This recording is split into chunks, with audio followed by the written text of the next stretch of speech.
The debate is ongoing about which fundamental technique in parkour is the most difficult to learn. From the Kong vault to the roll, each technique presents its own unique challenge. I want to add one more technique to that list. It's a technique that I feel is monumentally important and yet generally under-practiced in a lot of cases. I'm talking about presenting parkour to the public. No matter where you go or how much you train, there's going to be times where you need to explain what it is exactly that you are doing. Some practitioners, when presented with this opportunity, will be able to deliver this wonderful poem about what they're doing and why they're doing it.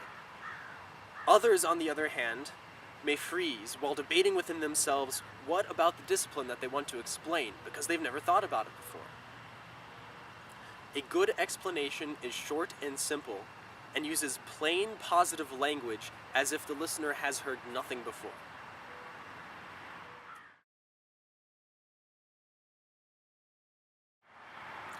Let's say that you're out training, and you're approached by parent and child.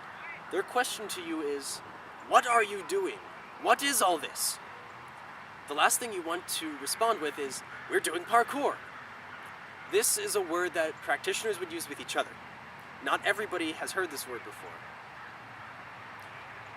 If that single word is the only response that you offer towards their question, they're going to become confused. And confusion leads to embarrassment, and embarrassment leads to negative feelings. Keep in mind that most people don't know what questions to ask. So if that single word is the only response that you offer, they're going to leave this encounter having gained nothing. And especially if you're an instructor or a teacher, this means failure on your part.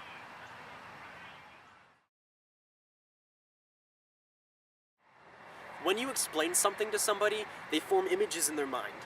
You want these images to be positive, because once they're formed, these images will stay with the person for a very long time and will influence their long-term opinions. If you remember nothing else, remember that you should not explain to people what we do by listing the things that we do not do. Let's go back to the question, who are you guys? What are you doing? What is all this? Put yourself in the position of the listener when you hear, "Well, I can assure you that we are not adrenaline junkies, and we don't usually jump off of anything higher than head height."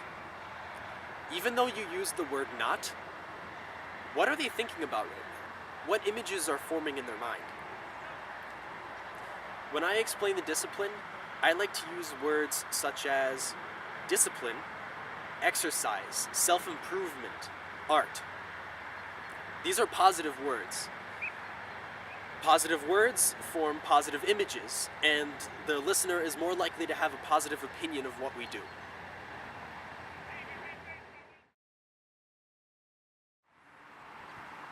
When explaining parkour and freerunning to people, there are a few things that you might want to be careful of. First, remember that not everybody has had the same forms of exposure to freerunning as you might have had. It's always safe to ask if somebody has had experience with parkour in the past. However, it becomes a little bit more dangerous to ask what people know.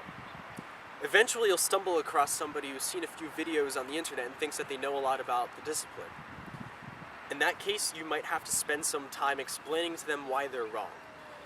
This would be considered breaking the rule about keeping things positive, because it makes them feel judged and kind of makes you look like an ass. Another thing you might want to be careful of is accidentally associating the discipline with negative stereotypes. Do what you can to avoid comparing parkour and freerunning to things that people may have seen on TV or the internet. Assume that you're working with a clean slate, and everything you say is going to form this person's first impression of parkour and freerunning. They may not have heard the words before, but it is very likely that they've seen the movements on TV or in a movie. Once they make the connection, you're going to hear this universal statement. "Oh, I've heard of that. That's the thing where people jump off of roofs and do flips and stuff." If your goal is to inform the person, then this is a very big setback.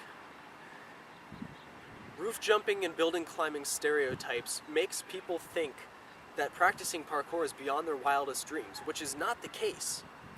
This would be considered a bad first impression. But if you handle it right, it's recoverable.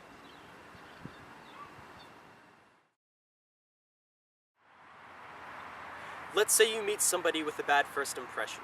How do you push them in the right direction without making them feel bad? I try to avoid using terms such as no and not, because the words that follow them are usually the ones that form negative images. Instead, I like to laugh off the negative ideas and try to spin them in the right direction. For example, oh yeah, the flipping and the twisting. I completely understand where you're coming from. We see videos like that on the internet all the time. However, if that's what we actually did every day, my knees would have exploded 4 years ago. What we actually do is ... And this is a great segue into a short explanation of the true nature of the discipline, without making the person feel attacked or foolish.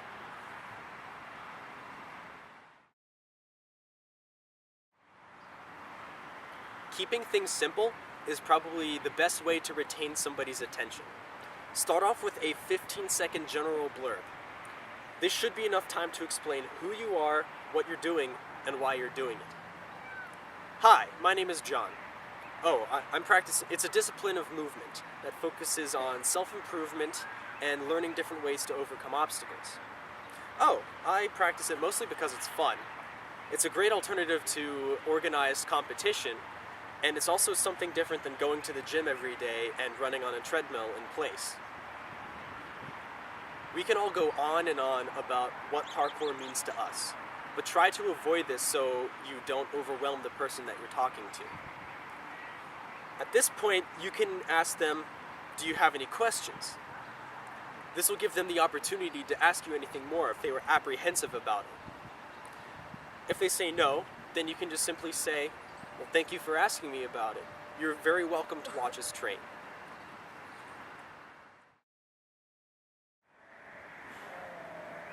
Explaining anything to anybody is a skill in and of itself. It takes practice, lots and lots of practice. If you don't practice, then your explanations are not going to be as effective as if you had practiced. When explaining parkour and freerunning to people, remember the 4 main ideas of explanations.